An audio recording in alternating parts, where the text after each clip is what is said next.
이 TV에서 10년 전에 방송된 공익 광고가 하나 있었는데 많은 사람의 관심을 갖고 뭐 패러디도 된 것이었습니다. 바로 이건데요. 세상을 아름답게 하는 1분이라는 제목의 광고입니다. 30초도 안 되는 이 광고의 내용은 이러는데 신문을 대신 던져주는 시간이 6초, 어르신과 함께 횡단보도 건네는 시간이 23초, 피곤한 후배에게 커피 갖다 주는 시간이 27초, 그리고 버스벨, 이 만원 버스에서 버스벨 대신 눌러주는 시간 4초. 세상 아름답게 하는 시간, 하루 1분이면 충분합니다. 1분의 가치에 대한 이 광고였어요. 공익광고협회 이 광고들은 시대상을 반영하는데요. 아마 이 광고에서 이 광고를 만든 작자는 이 속도에 쫓겨서 배려를 잃어버리는 이 각박한 세상을 얘기하고 싶은 건 아닌가 싶습니다. 사실 1분이라는 것은 우리에게 그렇게 크지 않는 이제 짜투리 시간이잖아요. 근데 1분마저도 누군가를 돌아보지 않는 현실. 왜냐하면 시간이 아니라 우리의 마음속에 배려와 이 존중의 마음이 사라졌기 때문이죠. 10년이 지났는데 오늘날 우리에게 1분은 훨씬 더 분주한 시간이 되고 1분의 가치는 점점 더 다른 의미로 변해가고 있습니다. 특별히 인터넷이 이제 세상을 지배하면서 세상 더 그렇게 된 것 같은데요. 얼마 전에 이제 미국에서 이 큐뮬러스라는 미디어 이 서치에서 이 페이스북, 구글, 유튜브 등 인터넷 세상에서 일어나는 이 1분 동안 일어나는 일들이라는 제목으로 조사를 했는데 다음과 같았습니다. 옆에 보이면 이제 어떤 일이 일어났는지를 이렇게 영어로 풀어놨는데 그걸 이제 한국어로 바꾸면 다음과 같습니다. 이메일이 1분 동안에 1억 8,700만 건이 왔다 갔다 한답니다. 대단하지요. 그리고 메신저, 그러니까 메신저 뭐 카톡이나 이렇게 주고받는 것이 3,800만 건이 왔다 갔다 하고요. 문자 메시지는 1,800만 건. 여러분이 자주 보시는 유튜브는 430만 뷰, 430만 개가 계속 돌아가는 거예요. 그리고 구글로 검색하는 수는 370만 건, 페이스북 로그인은 97만 3천 건. 온라인으로 요즘 구매 많이 하시잖아요. 그게 86만 2,823달러가 돈이 엄청나게 돌아가고, 뭐 인스타그램, 뭐 사진 전송도 말할 것 없이 엄청난 이 정보들이 왔다 갔다 하는 거죠. 우리가 잠깐 숨 돌리고 있는 시간에 이런 어마어마한 양의 정보와 이 돈이 돌아다니고 있다는 건데요. 이 세상을 아름답게 하는 1분이라는 광고가 나온 지 뭐 10년이 돼서 이 1분의 가치는 점점 다르고 커다란 것이 돼가고 있습니다. 2006년에 이 광고가 나왔는데 2006년에 미래에 대해서 얘기하는 또 다른 책 한 권이 나왔어요. 바로 이 미래학자 엘빈 토플러가 쓴 부의 미래라는 책인데요. 이 책에서 이 엘빈 토플러가 미래를 어떻게 이야기를 하고 있냐? 6개월 전의 지식 정보도 과거의 지식, 쓸모없는 지식이 될 거라고 얘기합니다. 여러분 그렇게 돼 가는 것 같아요. 그리고 2020년 가서는 73일을 주기로 한 2달 좀 넘는 주기로 지식 정보가 2배씩 증가할 거다. 그러니까 인터넷에 돌아가는 이 지식이나 뭐 이런 것들이 2배씩 늘어난다고 합니다. 어마어마하지요. 그리고 2050년도에는 지금 우리가 가지고 있는 지식의 1%밖에 사용할 수 없는 99%의 다른 신지식이 채워질 것이다. 이렇게 얘기를 하고 있어요. 그래서 이런 그의 주장 허무맹랑 아닌 거 지금 증명되고 있는데 우리가 그렇게 분주한 세상, 바쁘게 변하는 세상, 시간이 돈인 세상, 1분이 엄청나게 큰 세상 속에서 살고 있다는 것입니다. 이제 문제는 안 그래도 우리나라 빨리빨리 좋아하고 빠름이 미덕인 이 사회에서 점점 이 인터넷 상황의 속도 전쟁이 일어나면서 기다림에 대한 가치가 우리 사회에서 점점 사라지고 있다는 것이죠. 기다림은 한국 사람들이 가장 힘들어하는 일이 되어버렸습니다. 남을 위한 기다림은 고사하고 우리를 위한 기다림 그리고 나를 위한 기다림조차 감당하기 힘든 상황인데요. 기다리지 않는 사회 속에서 유행에 이 민감한 방송계 그리고 문화계도 지금 이제 변화하고 있죠. 여러분 혹시 요즘에 짤방이라는 말을 들어보신 적 있어요? 이 짤방이라는 말이 뭐냐면 짧은 방송을 뜻하는 건데요. 이 드라마 혹은 뭐 여러 가지 뭐 예능 방송 속에 하이라이트 주요 장면만 한 뭐 1분, 2분 정도로 이제 축약을 해서 만든 짧은 방송인데 요즘 사람들이 먼저 드라마나 예능을 안 보고 이 방송을 안 보고 짤방부터 먼저 보고 선택을 하는 시대가 됐어요. 볼 시간도 없는 거예요. 그거 보고 평가를 하는 거죠. 뿐만 아니라 음악도 변화가 일어났는데 예전에는 여러분 뭐 패티김이라든가 뭐 여러분 좋아하시는 뭐 남진 이런 분들 보면 음악들이 이제 뭐 기승전결이 있었어요. 뭔가 시작을 해서 발전을 하고 딱 절정에 이르렀다 클라이막스에서 이제 결론을 내리는 이런 이제 기승전결이 있었는데 요즘에는 그런 식의 음악을 냈다가는 사람이 듣지는 않습니다. 그리고 요즘에 사람들한테 인기를 내는 뭐 BTS나 뭐 이런 사람들의 음악이 뭐냐면 후크송이라는 게 있는데요. 훅송이 뭐냐면은 한마디로 이 후렴 부분, 우리가 듣기 좋은 부분만 계속해서 반복하는 거예요. 그러니까 아예 노래 시작부터 훅송의 그 후렴 부분이 계속 반복이 되면서 그때 한 찰나 10초 안에 이 곡이 뜰지 안 뜰지가 결정이 나버리는 거죠. 그래서 지금 이제 얼마나 우리가 기다리지 못하는 세대를 살고 있는지를 반영한다는 것입니다. 이제 걱정이 젊은이들이 삶을 대하는 태도마저 이렇게 변하지 않을까 생각이 되는데요. 대기만성이라는 말이 이제 우리나라 사회에서 점점 사라지고 있죠. 오늘 안 되면 미리 내일의 희망까지 꺼버리는 이 짤방 같은 인생 사는 친구들이 많아지는 것 같은데 인생 분명 단거리 경주 아니고 장거리라고 들었습니다. 이 빠른 세상 속에 살면서 이 젊은이들과 우리들이 점점 기다림의 힘을 잃어버리고 있는 것 아닌지 돌아보게 되는 거죠. 그런데 학자들에 따르면 이 사람들이 느끼는 이 기다림의 시간이 통계적으로 봤을 때 실제 측정된 시간보다 36% 정도 더 많다고 합니다. 그러니까 쉽게 설명 이런 거예요. 우리가 10분의 시간을 이렇게 보내잖아요. 그럼 실제적으로 그걸 10분을 뭘 하고 있는 게 아니라 기다리면은 실제로 느낀 그 시간은 13분, 14분 정도로 우리에게 느껴진다는 거예요. 이유가 뭐냐면은 이 객관적 시간과 주관적 시간이 다르기 때문인데 이 객관적 시간에 관한 거는 1분, 2분, 3분, 4분 하는 이 물리적인 시간을 얘기하고 주관적 시간이라는 것은 뭐냐면 내가 느끼는 심리적인 시간을 뜻하는 거예요. 그런데 기다리는 시간은 물리적으로 환산되기보다는 심리적 상태에 의해서 좌우가 됩니다. 똑같은 10분을 기다리더라도 1분같이 10분을 보내는가 하면 어떤 10분은 1시간보다 더 지루하기도 하지요. 그래서 심리학자들은 어떻게 하면 그러면 잘 기다릴 수 있을까 고민을 했는데 그 결론이 어떻게 되느냐.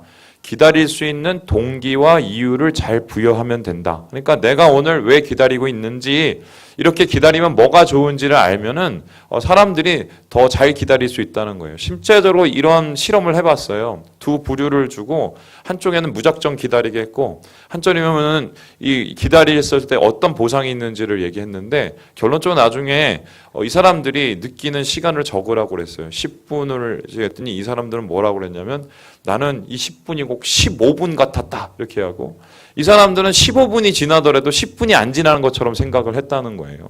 결론적으로 뭡니까? 심리적인 이런 이 작용이 훨씬 더 크다는 것이죠. 그래서 신앙생활 어떤가 한번 생각해 보면 저는 비슷하다고 생각하는데요. 잘 기다리기 위해서는 그 이유를 잘 알아야 되고요. 그 동기와 그 보상을 잘 알아야 됩니다. 왜냐하면 신앙이라는 것 자체가 기다림이죠. 하나님의 때를 우리가 기다리는 것이 바로 믿음이기 때문입니다. 그 때를 잘 기다리기 위해서는 하나님의 뜻을 잘 알아야 되고 하나님이 이 기다림을 통해서 나에게 무엇을 주실지를 잘 알아야 기다릴 것 아니겠어요? 믿음은 시간으로 따져보면 물리적 시간과 심리적 시간보다 훨씬 더 많은 기다림의 이유를 요구하기 때문입니다. 그래서 저는 오늘 여러분과 이 기다림의 이유를 밝혀보려고 해요. 잘 기다리기 위해서 그리고 기다림의 시간을 좀 더 의미 있고 효율적으로 보내기 위해서 우리가 잘 견디기 위해서 우리 이유를 찾아야 되는데 기다릴 수 있는 이유가 뭐냐? 우리 왜 기다려야 되느냐? 이 얘기를 이 본문을 통해서 우리가 살펴보려고 합니다. 그렇다면 본문에서 제시하는 첫 번째 이 기다림의 이유. 우리가 기다릴 수 있는 이유가 무엇입니까? 우리 같이 한번 읽어볼까요? 시작! 참 믿음을 얻기 때문에. 참 믿음 얻기 때문이라는 거예요. 여러분 오늘 우리가 살펴볼 이 30장, 이사야서 30장은 기다리지 못하는 유대에 대한 섭섭한 감정을 하나님께서 드러내시는 것으로 시작을 합니다. 우리 함께 1절의 말씀을 같이 한번 읽어보도록 하죠. 시작! 여호와께서 이르시되 패역한 자식들은 화 있을진저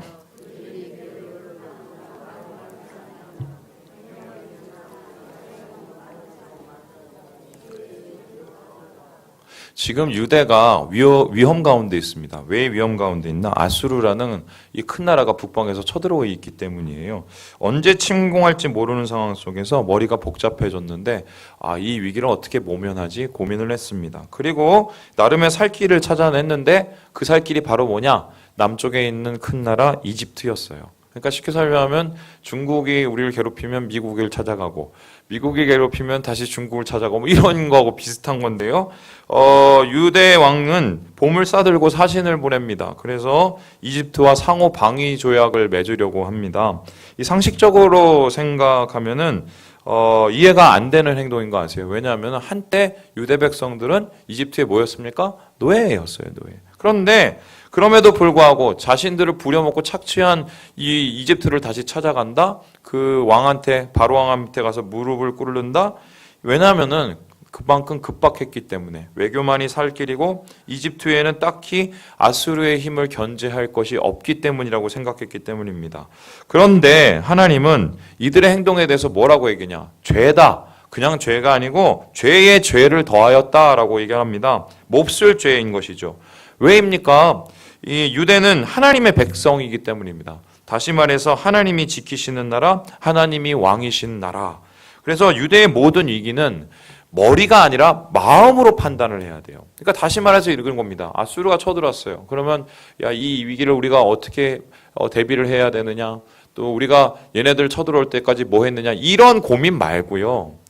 왜 하나님께서 이러한 위기를 허락하셨는지, 왜 하나님께서 아수르를 쳐들게 하셨는지 이거를 물어보는 게 하나님의 백성다움이었죠.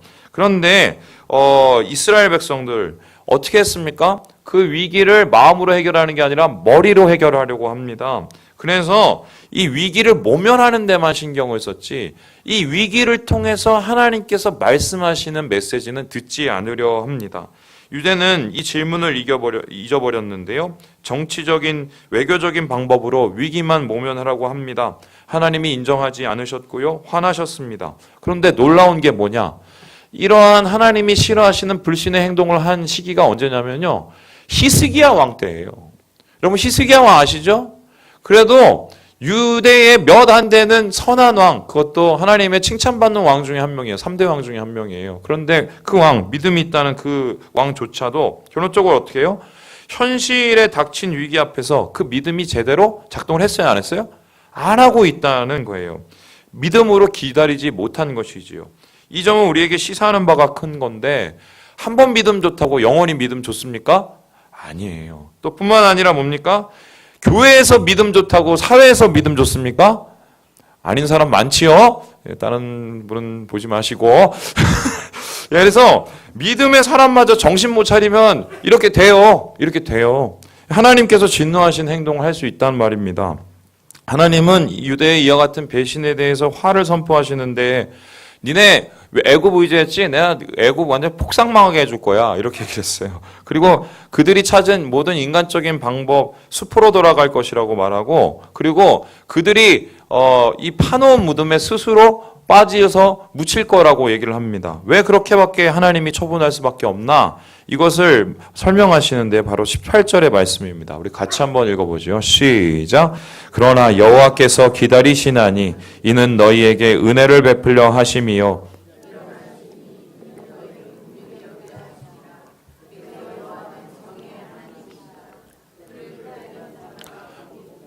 여러분 이 말씀 되게 얄미운 말씀이에요. 무슨 소리냐? 지금 하나님이 기다리신대요. 어떻게 기다리시냐? 이스라엘 백성이 기다릴 때까지 기다리신대요. 그러면 그 기다리면서 하나님이 뭐 하세요? 이스라엘 백성이 시험에 빠지고 자기 꾀에 빠지고 자기 무덤에 빠질 때 그거를 내버려 두세요. 애굽 찾아가고 병신짓하고 아수르의 위협 가운데 무너질 때까지 하나님이 가만히 기다리시면서 내버려 두세요. 왜? 이유가 뭡니까? 그들이 기다릴 때까지 믿음을 가질 때까지 하나님이 가만히 놔두신다는 소리예요. 여러분 그렇습니다. 하나님은 기다리게 하기 위해서 기다리시는 것입니다. 자신의 모든 생각과 판단을 내려놓고 하나님의 방법과 때를 기다리게 하시기 위해서 하나님이 잠자코 계시는 거예요. 그렇습니다. 하나님이 때로는 우리의 삶 속에서 계시지 않은 것 같고 우리 안 도와주시는 것 같고 기도했는데도 하나님이 별로 역사도 안 하시고 응답도 안 하시고 내 옆에 사람은 바로바로 들어주시는데 그 이유가 뭔가? 그 첫째 중에 하나가 하나님 지금 기다리고 계시는 거예요. 우리 믿음을 주시려고, 우리에게 믿음을 주시려고 하나님 믿는 것이 다른 어떤 것보다 얼마나 더 확실하고 중요한지 깨닫게 하기 위해서 우리에게 기다림을 알게 하시기 위해서 믿음 주시기 위해서 하나님 우리에게 기다림을 주신다는 것입니다. 여러분 누가복음 15장 탕자 비유 아시죠? 아버지 싫다고 나갔습니다. 못 참고 나갔어요. 못 기다리고 나갔단 말이에요. 근데 탕자가 나갔을 때 개판이 되고 망가지고 엉망이 되죠. 아버지가 이를 알았을까요? 몰랐을까요? 알았어요. 허랑방탕하게 사는 거 알았고 돼지 쥐염 열매 먹고 사는 거 다 알았습니다. 그런데 아버지가 찾아가요? 안 찾아가요? 안 찾아갑니다. 그리고 뭐예요? 기다려요. 언제까지 기다려요? 아들이 돌아올 때까지. 그 기다림이 어느 정도 수준이었냐면 아들의 행색이 그렇게 누추했는데도 불구하고 거리가 먼데 오는 그 쉐입, 그 형상만 보고도 맨발로 뛰어갈 만큼 엄청 기다렸단 말입니다. 왜 하나님께서 기다렸을까? 왜 아들 올 때까지 아버지는 기다렸을까? 뉘우치고 돌아올 때까지. 망가진 아들은 아버지한테 돌아오기 위해서 많은 고민을 했죠. 기다림의 시간을 보냈습니다. 나는 아버지의 아들이라고 불릴 자격도 없어. 그런데 내가 가서 그냥 품꾼으로 사더라도 아버지 품이 나. 이러면서 완전한 회개의 시간과 돌이킴의 시간을 보내지요. 우리 하나님도 마찬가지입니다. 이해되지 않도록 우리를 방치해 놓으실 때, 견디기 힘든 침묵의 시간을 허락하실 때, 그거는 분명 힘든 시간이긴 하지만 값진 시간입니다. 왜요? 그 기다림을 통해서 우리에게 믿음이라는 게 생기기 때문이에요. 그래서 진짜 믿음을 얻을 수 있는 시간이 바로 우리가 기다리는 시간이다. 이것이 우리가 기다릴 수 있는 첫 번째 이유라는 것입니다. 두 번째로 우리가 기다릴 수 있는 이유는 무엇입니까? 우리 같이 한번 읽어보도록 하겠습니다. 시작! 과정이 중요하기 때문이다. 과정이 중요하기 때문이에요. 뭐보다 더 중요할까요? 결과보다 과정이 더 중요하기 때문에 우리 함께 21절의 말씀을 같이 한번 읽어봅니다. 시작! 너희가 오른쪽으로 치우치든지 왼쪽으로 치우치든지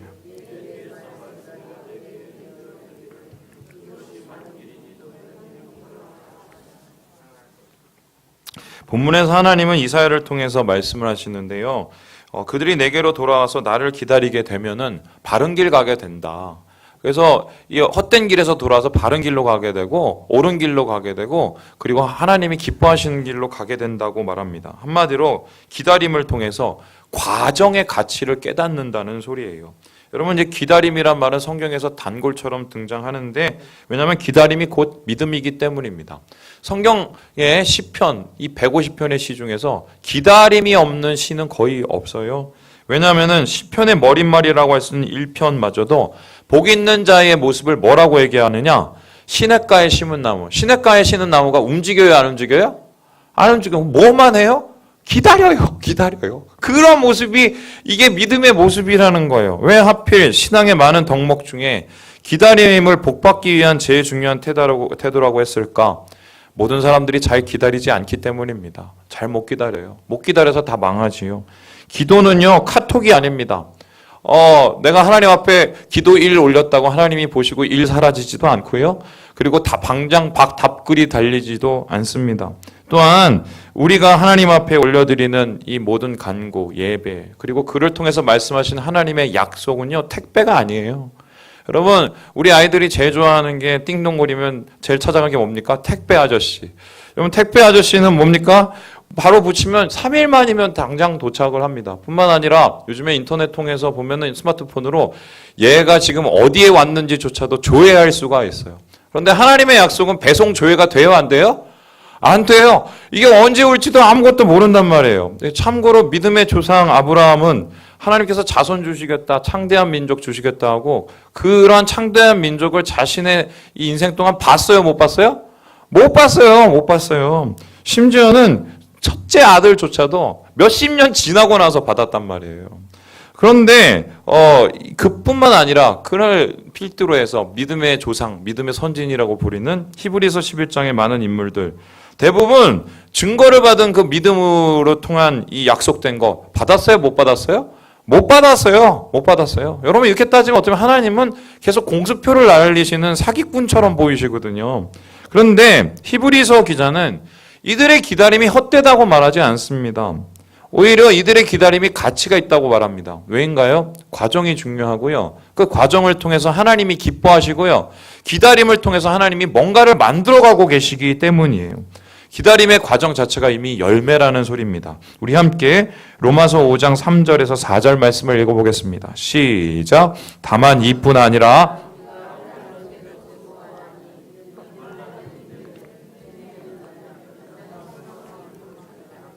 여러분 여기에서요 이 말씀은 우리에게 많이 소망을 주는 말씀이지만 이 말씀의 포인트는요 인내를 하게 하신다, 소망을 주신다가 아니에요. 이 말씀의 포인트는 연단이라는 단어예요. 연단이 뭐냐? 성품, 삶의 변화를 뜻합니다. 그러니까 하나님께서 우리를 기다리게 하시는 것은 뭐냐? 인내를 통해서 우리를 어떻게 해요? 연단하시는, 성품을 바꾸시고 삶을 바꾸시기 위해서 우리에게 이 기다림의 시간을 주시고 그 기다림의 시간을 소망함으로 이겨낼 때 우리가 변화된다는 것이지요. 그래서 우리가 좋아하는 말씀인데 이거 좀 바꿔야 돼요. 우리 고린도전서 10장 13절 우리 좋아하시는데요. 이런 말씀 제가 읽어드릴게요. 감당할 시험 밖에는 너희가 당한 것이 없나니. 그리고 뒷부분에 가서는 더 좋아하는 말씀입니다. 시험 당할 즈음에 또한 피할 길을 내사. 근데 이 말씀 우리가 상당히 잘못 알고 있는 말씀인데 무슨 소리냐? 여기서 하나님께서 주시는 피할 길은 내가 시험에 도착하는데 주님 이 시험 당하기 싫어요. 기다리기 싫어요. 그래 그럼 내가 옆에 직행 통로로 지름길로 너에게 데려다 줄게. 이 소리가 아니에요. 여기서 이 길이라는 말은요 힘을 뜻해요. 그러니까 하나님은 어떤 분이냐? 시험, 기다릴 수밖에 없는 이 답답한 속에서 그걸 견딜 수 있는 힘을 주신다는 소리예요. 시험을 피하는 게 아니라 시험을 이기는 뭐를 주신다고요? 힘을 주신다는 말이거든요. 왜입니까? 하나님은 기다림을 통해서 우리의 영적 체력을 키워주시기 때문이에요. 결과보다 과정을 더 기울이시기 때문입니다. 오늘날 이 많은 교회들이 과정보다 결과를 중요하게 여기는 신앙을 가르치고 있습니다. 그래서 이렇게 해라. 복 받는다. 심지어 어떤 기도원에서는 10만 원 심으면 100만 원 되고 100만 원 심으면 얼마 된다? 1000만 원 된다 가르치는 교회가 있어요, 없어요? 있었어요. 또 뿐만 아니라 이런 얘기하죠. 야, 세상 살기 위해선 뱀처럼 지혜로워야 돼. 그래서 어떻게 해요? 어쨌든 하나님께서 복 받으면 되는 거 아니야. 그래서 이 뱀처럼 지혜로운 걸 세상의 처세술처럼 생각하게 만드는 목사님들도 있었습니다. 그런데 이거요, 거짓말이에요. 왜곡이에요. 성경에서 이렇게 말한 적 한 번도 없어요. 성경에서 말하는 것은 무엇입니까? 과정 자체가 결과라고 얘기를 해요. 과정 자체가 열매라고 얘기해요. 하나님이 그 기다림의 과정을 통해서 기뻐하신다고 얘기를 하고 있는 거예요. 오늘 하나님께서 유대 백성에게 화가 나셨던 것은 위기 모면에만 신경을 썼지 그들 속에서 하나님 원하시는 것 한 번이라도 묵상하고 자신의 삶과 마음을 돌아보는 시간을 안 가졌기 때문이지요. 그렇습니다. 하나님 우리를 기다리게 하십니다. 왜요? 우리를 성장하게 하기 위해서, 과정의 가치를 깨닫게 하기 위해서, 기다림을 통해서 우리의 삶을 변화시키기 위해서 하나님은 오늘도 우리를 기다리게 하신다는 거예요. 마지막으로 우리가 기다릴 수 있는 이 본문이 말하는 이유가 무엇입니까? 이 세 번째 이유 같이 한번 읽어볼까요? 시작. 반드시 끝이 있기 때문에. 이 기다림이 끝나면 어떻게 끝나냐? 그 기다리는 자에 대한 하나님의 보상이 따르기 때문입니다. 우리 함께 26절의 말씀을 같이 한번 읽어보겠습니다. 시작. 여호와께서 자기 백성의 상처를 싸매시며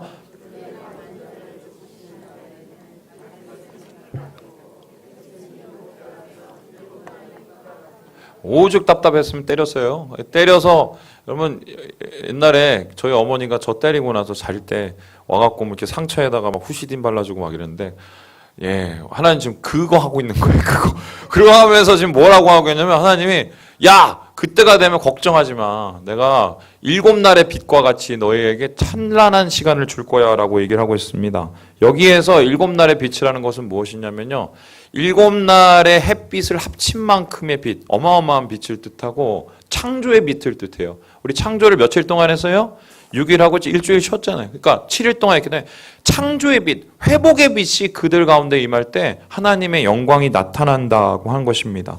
이사야는 그 기다림의 끝을 봤죠. 하나님의 영광으로 나타나는 완전한 빛, 우리를 하나님의 완전한 회복으로 이루실 그 끝을 보고 있는 것입니다.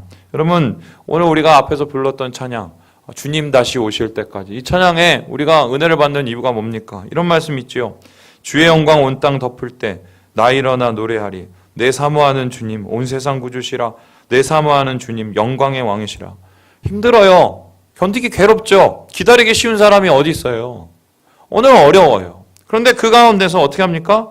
반드시 그날이 온다고 찬양을 하지요. 기다리는 자에게 하나님께서 영광을 주신다고 얘기합니다.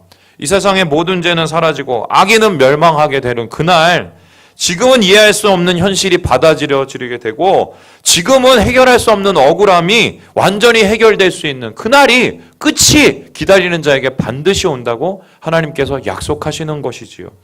제가 오늘 여러분에게 좀 추잡하고 부끄럽고 되게 모자란 얘기를 할 텐데 그냥 배려하시고 참 저런 부족한 목사도 있다 이러시면서 잘 들어주셨으면 좋겠습니다. 이번 주에 제가 저 한 이 사역자하고 전화를 했는데 이제 그분이 저하고 뭐 이런저런 얘기를 했어요. 뭐 어디서 이렇게 사역을 하시다가 열심히 사역하시다가 이렇게 때려치고 뭐 이렇게 서울로 올라온 거예요. 그래서 아니 너 그 내려가서 열심히 사역한다고 그러더니 왜 거기서 이렇게 뭐 갑자기 이렇게 급하게 올라왔어? 너 뭐 정처 없이 왜 이렇게 올라왔어? 물어봤더니 한참 얘기를 안 하고 있다가 이 말을 꺼내는 거예요. 그 말이 뭐냐면 못 볼 꼴을 봤다고 그러더라고요. 못 볼 꼴이 뭔데? 그랬더니 그 교회 담임 목사님이 불러서 내려갔는데 사역을 같이 했는데 어느 날 좀 뭔가 좀 이상한 느낌이 들기 시작했대요. 뭐냐면 이제 설교를 하시는데 설교에 뭔가 좀 이상한 낌새가 느껴지더래요. 이게 목회자만 알 수 있는 거죠. 그러면서 어떻게 알게 된 사실이 뭐냐면 이분이 설교 카피를 한 거예요. 그러니까 그냥 설교 카피가 아니라 토시 하나도 안 틀리고 설교 카피를 했다는 걸 알게 되는 거예요. 되게 유명한 목사님의 설교를. 그런데 그 설교를 한 설교를 카피했으면 그래요. 뭐 바쁘셨으니까 그랬나 보지 하고 넘었을 수 있는데 그게 계기가 돼갖고 그분의 지난 설교를 한 뭐 3, 4년간의 설교를 다 살펴봤더니 그 중에 한 150편, 200편 정도의 설교를 토시도 안 틀리고 계속해서 카피를 하고 있었다는 거를 발견을 한 거예요. 그래서 이 부교육자니까 어떻게 이걸 고민할까 해서 사랑하는 마음으로 그 목사님한테 가서 목사님 이거는 잘못하면 범죄라 이제 큰일 납니다. 이거 그만두십시오 했더니 어떻게 됐을까요? 쫓겨났어요. 그런데 문제는 뭐냐면 그 쫓아낸 그 담임 목사님이 목회를 잘하실까요? 못하실까요? 잘해요. 저보다 잘하실까요? 못하실까요? 잘해요. 사람들한테 칭찬을 받으실까요? 못 받으실까요? 많이 받아요. 제가 그 얘기를 딱 들으면서 갑자기 성질이 막 올라오기 시작하는데요. 왜냐하면 이 성질이 제가 예전에 총신대부터 갖고 있었던 성질이기 때문에요. 제가 총신대 신대원에 갔는데 이 뭐 거의 한 20학점 이렇게 넘게 듣거든요. 그런데 막 그 학점 시간마다 이 교수님이 읽으라는 책을 막 두세 권씩 내주는데 나중에 그 책을 한 학기 동안 쌓아봤더니 이만큼이에요. 20권, 30권을 읽어야 돼요. 근데 이걸 읽고 그 리포트를 해야 되는데 저는 죽기 살기로 이걸 읽는데도 숙제를 다 못 내겠더라고요. 그런데 제 옆에 있는 누구는 저희 반에서 그 열심히 안 하는 누구는 뭐 술딱술딱 다 숙제를 갖다 내는 거예요. 그래서 내가 정성이 부족한가 했고 도서관에 가서 밤새면서 숙제를 했는데 그래도 못 냈어요. 그래서 질질거리고 숙제를 한 거예요. 근데 나중에 그 후에 제가 성적표를 받았는데 저는 성적이 좋았을까요? 나빴을까요? 별로 안 좋았어요. 그 친구는 성적이 좋았을까요? 나빴을까요? 엄청 좋았어요. 장학금 탔어요. 나 그래서 그 친구가 어떻게 공부하는지 궁금해서 따라다녔어요. 제가 또 그런 거에 또 굉장히 또 민감하잖아요. 가봤더니 알게 된 사실인데 카피를 하더라고요. 그래서 총신에 사본신학이라는 게 있어요. 이 사본신학이 뭐냐면 사본을 연구하는 시간, 성경 사본 연구하는 시간이 아니라 다른 숙제 사본 가지고 숙제 내는 신학이에요. 근데 이렇게 공부하던 분들이 똑같이 나중에 잘 되더라고요. 오히려 그분들 그 공부하고 책 보는 시간에 뭐 소위 말해서 인사 잘 다니고 라인 잘 타고 뒷배를 잘 만들어서 승승장구하던데요. 그리고 그렇게 해서 담임 목사님, 큰 교회 담임 목사님도 되고 사람들한테 영향력 있는 사람도 되더라고요. 물론 전부의 일은 아니겠지만 많은 숫자의 목사님들 중에 이런 일들이 벌어지고 있거든요. 그래서 저는 이제 그 얘기를 딱 들으면서 마음에 드는 게, 그래, 감사하다. 하나님은 나를 긍휼히 여겨주셔서 이렇게 오늘 양심적으로 내가 설교 강단에 서려고 열심히 설교하게 하시고 또 이렇게 열심히 목회하게 하시는구나라는 바람직한 생각이 드는 게 아니라 갑자기 승질이 확 나면서, 그러면 나는 뭐야? 막 이런 막 생각이 막 올라오는 거예요. 아이, 막 나는 진짜 설교 한 편 하려고 정말 몇 시간을 책을 보고, 누가 청년이 저한테 한번 물어보시더라고요. 목사님, 그 설교 시간에 인용하는 책 다 읽었냐고. 저 다 읽었어요. 그거 읽으려고 눈이 이렇게 나빠진 거 아니에요. 믿으실 분 믿으세요? 그런데 막 속에서 막 불이 올라와요. 막 불이, 이야. 그래서 하나님은 도대체 뭐 하시나? 하나님은 도대체 뭐 하시나? 너무 불공평하시다. 막 이런 게 막 이제 올라오는 거죠. 근데 그날 셀리더 모임을 했는데 이 셀리더 중에 한 분이 저한테 질문을 하라고 그러니까 그렇게 했어요. 목사님, 주변의 사람들이 잘 되고 믿음으로 사는 사람이 잘 안 되면 어떻게 해야 돼요? 나한테 하는 소리. 거기에 대해서 제가 뭐 할 말이 있나요? 저 이제 그게 그 시각을 넓혀서 끝을 봐야 되고 그다음에 또 하나님이 그 사람들 잘 되는 거 우리 소속 외고 우리는 하나님 소속이라 하나님 안에서 우리 성장. 말은 잘하죠. 정답은 잘 내죠. 이 마음속에 일어나는 예.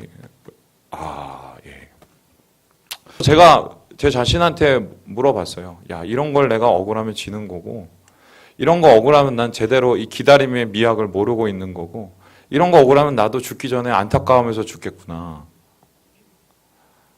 그래서 제 자신을 돌아봤어요. 저 자신 돌아봤어요. 기다리기 어렵잖아요. 똑바로 살기 어렵잖아요. 하나님 원하는 대로 살기 어렵잖아요. 사람들 몰라줘요. 오히려 겉으로 드러난 걸로 평가를 하지요. 결과를 가지고 평가를 하지요. 여러분, 그런 세상이에요. 제가 아무리 여기서 설교를 한들 세상에 나가보세요. 심지어 믿는 사람들조차도 그렇게 평가하고 서로를 바라보는 세상이에요. 이 상황 속에서 주님이 우리에게 말씀을 하세요. 너네 힘든 거 알고 기다리는 거 어려운 거 알고 너희들이 얼마나 억울한지 알지만 그래도 나의 눈은 너희의 기다림, 그 믿음의 길 가운데 난 너희가 너무 좋다. 기뻐한다. 그리고 너에게 7날의 빛과 같은 영광을 너에게 주겠다. 하나님 우리에게 약속하시거든요. 결론적으로 영적 싸움이란 뭐냐? 이거를 내가 믿고 오늘 기다리고 사는지 아니면 억울해서 억울함 가운데 분노하고 살든지 두 가지를 선택하는 거예요. 말씀을 마치려고 합니다. 오늘도 좀 좋게 얘기가 안 끝났네요. 기다림은 곧 믿음이에요. 기다림으로 참 믿음 얻고요.